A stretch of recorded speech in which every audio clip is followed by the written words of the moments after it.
네, 여러분은 현재 글로벌 증시 투나잇과 함께하고 계십니다. 자, 이제 글로벌 시장에 대해서 보다 깊이 있는 이야기 해볼 텐데요. 내일장 수익을 떠먹여줄 이슈, 내일의 이슈 시간입니다.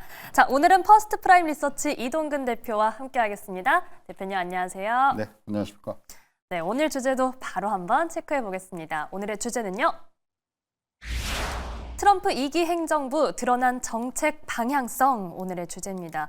대표님, 요즘 제 주변에는요, 아침에 일어나서 그리고 자기 전에 트럼프가 무슨 말을 했나 찾아보는 게 가장 하루 일과 중에 큰 일이다, 이렇게 얘기하는 분들이 꽤 있습니다. 뭐 예상했던 일인데도 이 트럼프 정책 방향성에서 투자 포인트를 찾을 수밖에 없는 시장이 좀 돼가고 있는 것 같은데 대표님의 분석과 의견이 좀 필요합니다. 말씀하신 대로 사실 뭐 우리가 이제 어느 정도 예상을 했던 부분들이 지금 하나씩 구체화가 되고 있다, 그쵸. 이렇게 말씀드릴 네. 수가 있을 것 같고요.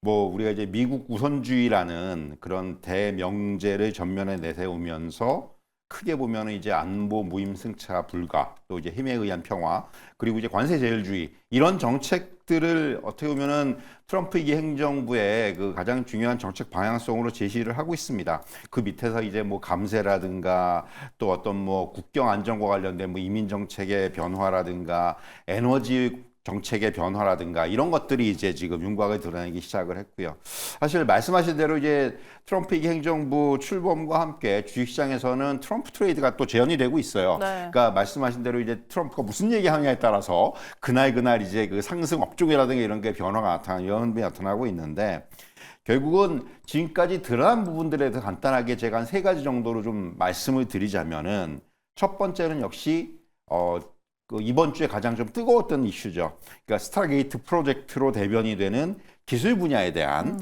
투자라든가 규제 완화입니다.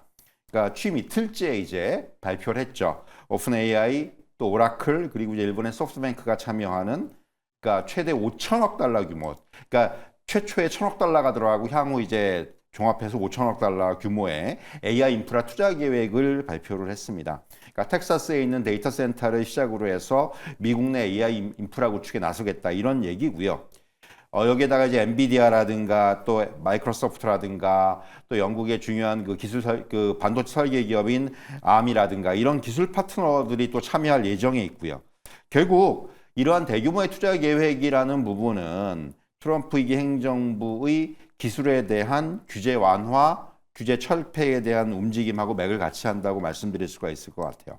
사실 바이든 정부는 AI 산업에 대해서 안전성을 우선시했어요.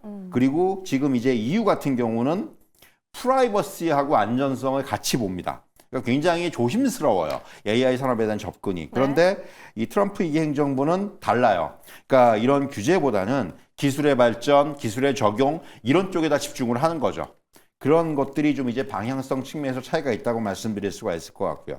또 한편으로는 이러한 배경에는 중국하고의 AI 기술 경쟁에서 밀릴 수 있다는 위기감이 작용하고 있어요. 중국이 지금 AI에다가 또 대규모 그 자금을 투자를 하면서 뭐 미국과 지금 아주 팽팽한 그런 어떤 구도를 형성하고 있기 때문에 이런 부분에 있어서 질 수 없다라는 이런 어떤 그 의도들이 작용하는 것 같고요.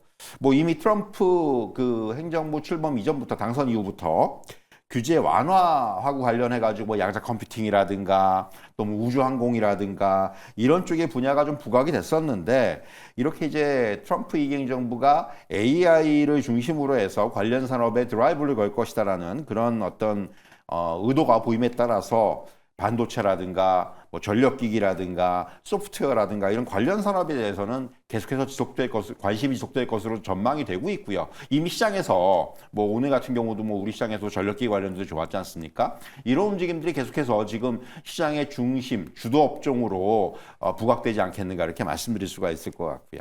두 번째는 이제 에너지 정책에 대한 전환이죠.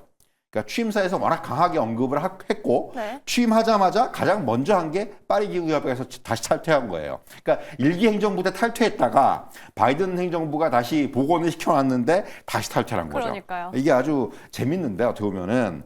그리고 여기에다가 또 이제 바이든 행정부에서 이루어진 전기차 의무화 정책도 종료를 하겠다, 이렇게 예고를 했죠. 결국 뭐 이런 그 기후에 대한 정책의 어떤 그 이런 그 변화, 그리고 허가의 간소화, 또 더 나아가서는 비연료 광물 채굴이라든가 가공을 포함한 에너지 생산 사용 부담 및 규제를 모두 해소하겠다, 결국 이런 부분들, 에너지 산업의 활성화, 그러니까 화석연료라든가 이런 쪽에 있어서의 뭐 시추라든가 채굴이라든가 이런 것도 자유롭게 할 수 있도록 하겠다까지 지금 얘기를 했거든요. 결국 이런 부분들, 더군다나 이제 그런 언급을 했어요. 1년 이내에 에너지 가격을 50%로 낮추겠다. 뭐 반값 석유다 이런 얘기를 하고 있는데 결국 이러한 부분들은 무슨 얘기냐면은 미국의 원유라든가 천연가스 생산량을 대폭 증가시키겠다는 얘기예요. 특히 이제 LNG 수출 제한을 1년 만에 해제를 하고 또 그리고 이제 신규 LNG 수출 허가를 재개할 계획이 있다라는 건데 이렇게 이제 LNG 수출에 대한 확대는 유럽이라든가 아시아 시장에 대해서 미국의 에너지 영향력을 확대시킬 수 있는 그런 어떤 요인이 되지 않겠는가 이렇게 전망을 할 수가 있을 것 같고요. 저는 또 다른 각도에 좀 생각을 해보면은 이렇게 이제 화석 에너지 공급 확대를 한다는 부분은 결국 그 시장 인플레이션 상승에 대한 우려. 지금 트럼프 행정부가 이제 출범을 하면서 가장 걱정하는 게 인플레이션 다시 부추기는 거 아니냐라는 걱정을 많이 하는데 그렇죠. 이런 걸 좀 이제 완화시키려면은 결국은 가장 좋은 것이 이 에너지 가격을 다운시키는 거예요.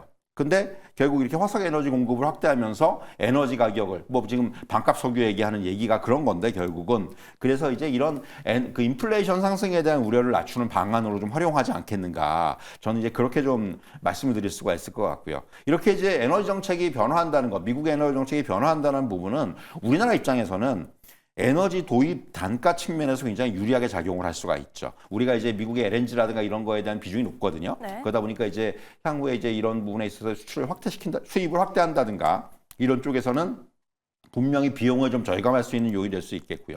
정유업종 같은 경우에 이제 정제 마진의 상승으로 연결될 수 있습니다. 정유업종한테는 좀 호재라고 볼 수 있겠고 또 하나의 조선업종이 뭐 대표적인 수혜 업종으로 볼 수가 있는데 LNG선의 수주 확대라든가 이런 호재 요인으로 또 작용할 수 있다 이렇게 말씀드릴 수가 있을 것 같고요.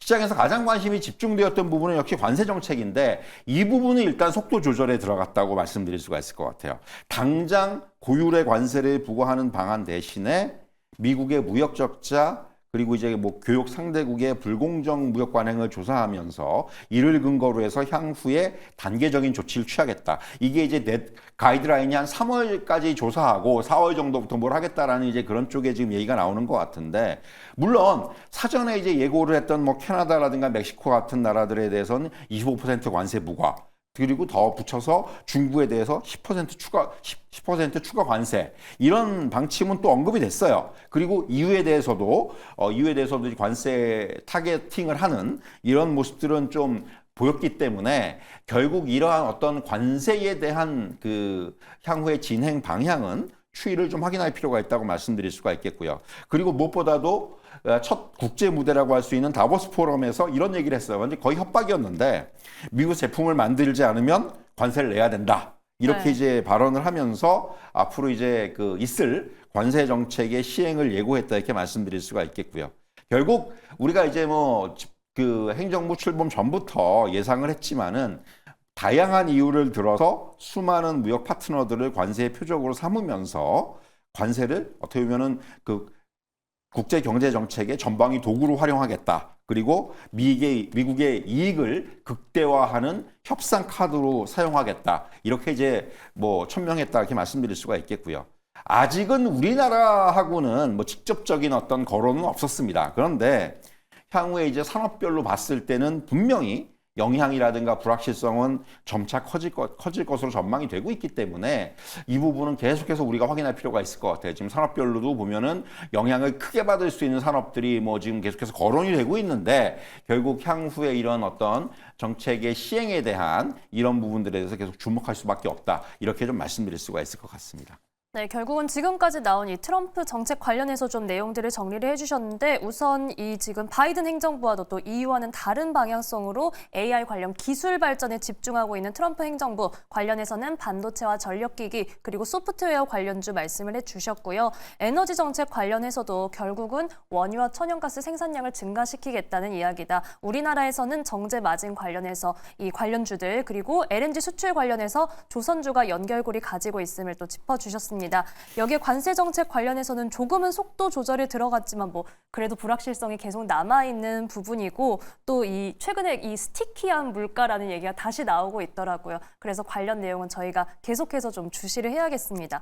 대표님, 요건 좀 간략하게만 여쭤볼게요. 원래 가상화폐 관련된 기대감도 컸었는데 뭐 취임 당시에는 말이 안 나왔다가 이제서야 좀 실무그룹 신설 명령 이런 내용이 좀 나왔습니다. 이와 관련해서는 어떻게 보시나요? 이제 가장 여기서 이제 중요한 부분은 저는 그 어떻게 보면 이제 중앙은행에 대한 그 중앙은행의 화폐, 그러니까 우리가 CBDC라는 표현을 쓰는데 이 CBDC에 대한 어떤 이제 금지에 대한 얘기들, 이건 이미 취임 전부터 그 정책적으로 좀 이제 공화당 쪽에서 이런 부정적인 얘기들을 했었는데 이게 이제 정책화 시킬 것으로 보여지고요. 이건 어떻게 보면 저는 물론 이제 이거를 민간 쪽에다가 집중을 시키면서 탈중앙화에 힘쓰겠다는 얘기 될 수 있지만은 한편으로는 이것도 역시 중국에 대한 견제라고 생각을 해요. 무슨 얘기냐면은 지금 CBDC에 있어서 가장 그 강하게 추진을 하고 있는 나라가 중국이에요.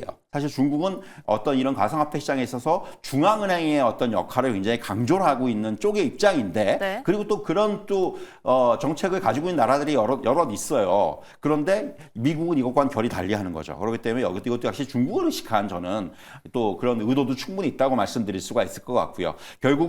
또 하나는 뭐 모든 지금 산업에 있어서 어떤 정부의 규제를 웬만하면 이제 다 완화하고 철폐하는 쪽으로 가기 위해서 역시 가상화폐 시장도 그런 쪽에서의 어떤 정책적인 방향성을 갖고 가는 것이 아닌가 이렇게 말씀드릴 수가 있겠고요. 이렇게 되면은 결국 가장 주목을 받을 수 있는 건 우리가 이제 스테이블 코인이라고 하는데 화폐 가치와 연동될 수 있는 코인, 이런 쪽에서 앞으로 아마 이런 쪽에 있어서의 영향력이 커지지 않겠는가. 대표적으로 뭐 테더 같은 어떤 이제 가상화폐가 꼽을 수가 있을 것 같은데 그런 어떤 그 스테이블 코인들의 영향력이 상당히 좀 커질 수가 있지 않겠는가. 이런 말씀을 드릴 수가 있을 것 같습니다. 네, 역시 중국 견제에 좀 기능이 있고 이 화폐 가치와 연동되는 스테이블 코인에 대한 영향력이 커질 수 있다라는 전망도 함께 말씀해 주셨습니다. 자, 저희는 이제 앞으로의 시장 전망 체크해 볼 텐데요. 우선 설 연휴에 FOMC가 대기하고 있습니다. 그런데 뭐 트럼프 대통령이 금리 인하 관련해서 목소리를 한 번 더 낸 만큼 얼마나 발을 맞춰서 갈지가 좀 궁금한데요. 대표님 어떻게 보시나요? 말씀하신 대로 사실 이제 트럼프 대통령이 또 아니나 다를까 그 연준의 금리에 대해서 또 짚고 넘어갔어요. 그러니까요. 그러니까 금리 인하 해야 된다, 뭐 빨리 강하게 해야 된다 이런 얘기는 했는데 연준이 근데 과연 말을 들을지 모르겠습니다. 연준은 독립적인 기관이에요. 그렇기 때문에 사실은 뭐 트럼프 대통령의 이런 압력하고는 별로 관계가 없을 것 같고요. 제가 보기에는 결국은 다음 주 이제 우리가 이제 긴 연휴에 들어가는데 가장 중요한 이벤트는 FOMC입니다. 그쵸. 물론 지금 시장의 뭐 의견은 거의 뭐 동결을 기정사실화하고 있어요. 근데 이제 동결 그 자체보다는 그 이후에 있을 이제 뭐 기자회견이라는 걸 통해서 향후 금리나 경로를 어떻게 얘기할 것인지 이 부분이 제일 중요하다 이렇게 말씀드릴 수가 있을 것 같고요. 결국 지금 신정부가 새로운 정부가 관세 부과 유예 쪽으로 일단은 가면서 방향을 잡으면서 인플레이션 우려가 다소 완화가 됐다라는 점이 연준의 의사결정에 뭔가 영향을 미칠 수 있을지 여부 이런 부분들까지 우리가 좀 확인할 필요가 있을 것으로 보여지고요. 또 이제 중요한 부분은 다음 주 역시 중요한 빅테크들의 실적 발표가 이어집니다. 결국 그러면서 실적 자체에 대한 평가도 중요하지만은 향후의 어떤 컨센서스라든가 그리고 이제 새로운 정부를 맞이해서 이들 빅테크들이 이제 어떤 그 산업의 방향성을 가지고 갈지에 대한 이런 부분들을 어떻게 이제 그 전망이 나올지 이런 것들도 좀 다음 주에 짚고 넘어가야 되는 그런 요인이라고 볼 수가 있겠고요. 결국 말씀드린 대로 트럼프 이행 정부 초기에 어떤 이런 정책이라든가 이런 언급이라든가 이런 부분에 따라서 트럼프 트레이드의 분위기가 전 당분간 이어질 거라고 봐요. 특히 이제 상대적으로 제가 주목하는 쪽은 덜 부각된 뭐 인프라라든가 이런 쪽에 있어서의 어떤 관련주들에 대한 좀 관심이 저는 지금 시장에서 필요한 것이 아닌가 이런 말씀을 좀 드릴 수가 있을 것 같습니다. 네, 우선 뭐 연준이 독립성을 가져갈 것이다. 대신 우리는 향후 금리 인하 경로에 주목해야 한다는 말씀해 주셨고요. 다음 주 실적 발표가 수요일에 테슬라와 마이크로소프트, 메타가 있고 그리고 목요일에는 애플의 실적 발표가 대기하고 있습니다. 이 내용도 저희가 연휴가 지나고 체크를 해보게 되겠습니다. 자, 마지막으로 일본은행 금리 인상했습니다. 이와 관련된 내용 짚어주시죠. 앞서 시간에도 잠깐 언급이 됐지만은 결국은 뭐 이번 금리 인상은 워낙 시장에서 예상을 하고 있었기 때문에 반응이 그렇게까지 뭐 우리 시장도 뭐 걱정 이게 이런 거 출렁이지도 않았고요. 다행이네요. 예, 사실 다행인데 어떻게 보면은 지금 최근에 일본의 임금 그 인상 흐름이 계속해서 확산이 되고 있고 또 이제 수입 물가 상승이라든가 이런 부분들이 나타났기 때문에 인상에 대해서 이번에는 당위성이 상당히 작용을 했다 이렇게 말씀드릴 수가 있겠고요. 뭐 결국 시장에서는 금리 인상의 반영을 하고 있었고 그리고 무엇보다도 미국하고 일본의 지금 금리 격차 축소 속도가 느려지고 그리고 NK의 트레이드 물량도 작년에 상당히 나왔다라는 그런 어떤 분석들이 나오면서 작년 대비해서는 사실 시장에 미치는 영향은 크지 않을 것으로 보여지고요. 그리고 또 이제 결국은 중요한 부분 우에다 가지고 BOJ 총재도 얘기했지만은 이번 한 번이 아니고 아마 올해 금리 인상은 더 이어질 수 있어요. 지금 상황이 지금 달러의 강세가 이어지면서 기존의 어떤 그 보유 달러가 뭐 엔화로 환전된다든가 이런 가능성이 네. 상당히 적거든요. 그렇기 때문에 사실 일본은행도 지금은 조금은 작년에 어떤 그런 환경보다는 금리 인상을 할 수 있는 그런 상황들이 나타나고 있다 이렇게 말씀드릴 수가 있겠고요. 다만 이제 트럼프의 금리 인하 압박이 향후에 달러 약세로 만약에 연결이 된다면은 이때는 조금 달라질 수가 있어요. 그렇게 되면 이제 엔화가 강세가 나타나면서 원화에도 영향을 미칠 수가 있기 때문에 사실 원화 입장에서 오히려 좋을 걸 수도 있죠. 최근에 워낙 원화가 가치가 좀 떨어졌었는데 네. 다시 좀 이제 회복을 하는 다시 지금 1,430원대까지 왔는데 이런 흐름들이 이제 더 조금 더 가치가 높아질 수 있는 그런 가능성도 우리가 좀 열어놓을 필요가 있다. 이렇게 말씀드릴 수가 있을 것 같습니다. 네, 이렇게 일본은행 그리고 앞으로의 환율에 대한 이야기까지도 저희는 들어봤습니다. 저희는 이제 설 잘 보내고 2월에 뵙겠습니다. 퍼스트 프라임 리서치 이동근 대표와 함께했습니다. 오늘 말씀 고맙습니다.